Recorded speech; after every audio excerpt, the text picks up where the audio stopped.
Quixadá, a palavra em língua de índio, quer dizer curral de pedras. Realmente é um imenso curral de pedras, um círculo de pedras, onde no meio delas é a minha cidade. Quer dizer que eu sou quixadaense. Quixadá é realmente a minha cidade natal. A Raquel começou a ler muito cedo, com 5 anos ela aprendeu a ler, e daí começou a ler Alencar, ler Machado, ler Júlio Verne, que ela se apaixonou. O estudo da Raquel antes do colégio foi só em casa, com a família, com o pai. Minha mãe não acreditava em educação formal. Minha mãe era uma mulher de espírito muito moderno, muito inteligente, e meu pai me contava as vidas dos reis de França, a história da França. Preparavam bem literatura, mas na matéria religiosa ela estava um pouco atrasada. Mas um dia nós fomos visitar minha avó Raquel, e ela me chamou e disse: minha santa, você sabe rezar? Eu disse: sei. Então vem cá, senta comigo. E sentou na rede com ela e disse: faz o sinal da cruz. Eu fiz com a mão esquerda. Aí minha avó ficou escandalizadíssima, viu que eu não sabia rezar coisíssima nenhuma, ninguém me ensinava em casa, e fez o conselho de família, deu uma grande espinafração no meu pai e na minha mãe, e junto com as outras tias, decidiram que eu ia ir para o colégio das irmãs. Ela chegou mais ou menos aqui com 10 anos, e a nossa superiora na época era irmã Apoline Simas.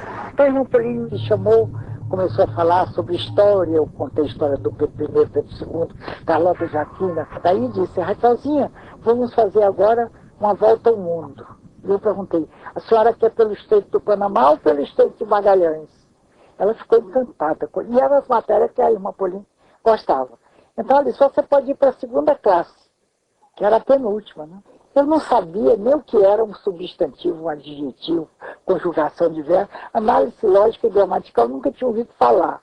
E somar, eu malmente somava de uma em uma parcela. Recuperou muito bem, e o certo é que aqui terminou em 1925. E foi o único ensino formal que eu tive na minha vida. Se há um autodidata total, sou eu.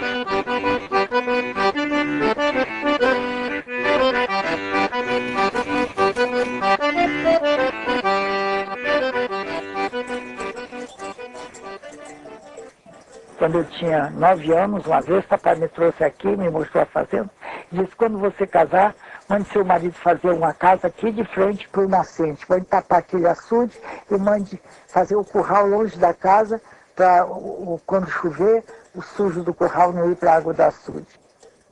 Depois, quando casada com o Iamo, nós herdamos a fazenda e nós obedecemos literalmente.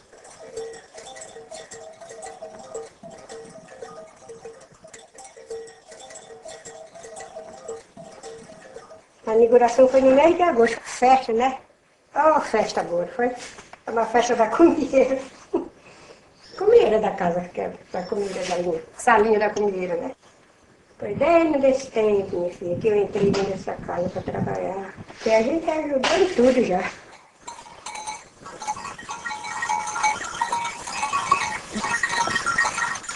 Passava todo o parte do inverno de chuva lá. Quando chegava setembro, outubro, ela vinha para cá. Aí ficava até o outro ano, até abril, maio do ano seguinte. Aí voltava para lá. De forma que ela teve essa vivência muito grande lá do Não Me Deixes. Ela sempre dizia: minha vida é o não me deixes.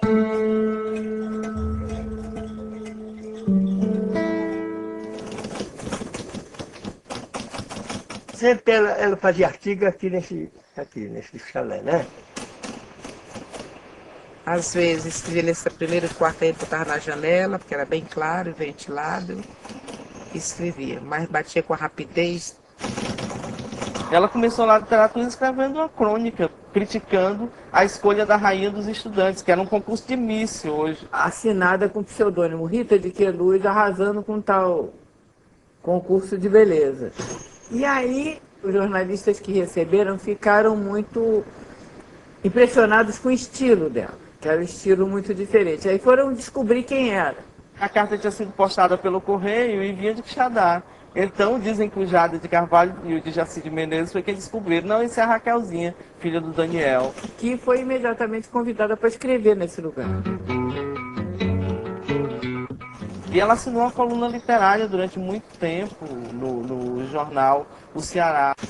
E depois parece que foi um castigo. Em 1931, a Raquel foi eleita Rainha dos Estudantes. E tem uma história engraçada, que a Raquel é cheia dessas coisas. No dia da coroação dela como rainha, o João Pessoa tinha sido assassinado. Ela saiu correndo, jogou a coroa de lado e disse: eu sou repórter, eu vou cobrir essa notícia.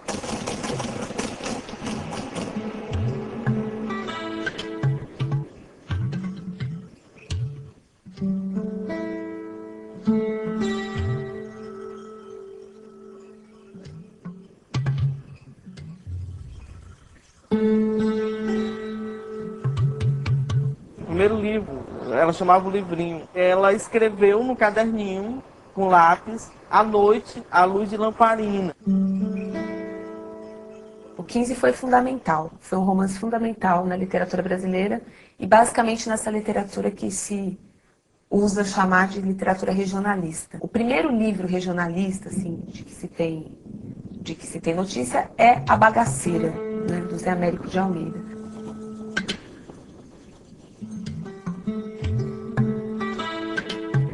Alguns autores cogitaram que, na verdade, fosse romance de homem com pseudônimo de mulher.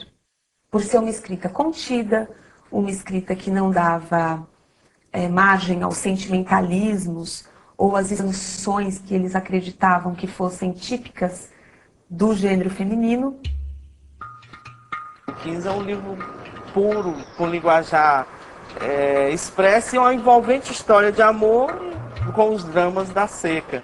Vários críticos apontaram o fato de que a seca é a grande personagem de O 15. A seca e a transformação que ela traz na vida das pessoas, a relação do nordestino com a natureza, a relação das personagens com o clima e com a expectativa da chuva. Todos os limites a que o ser humano chega numa situação como essa.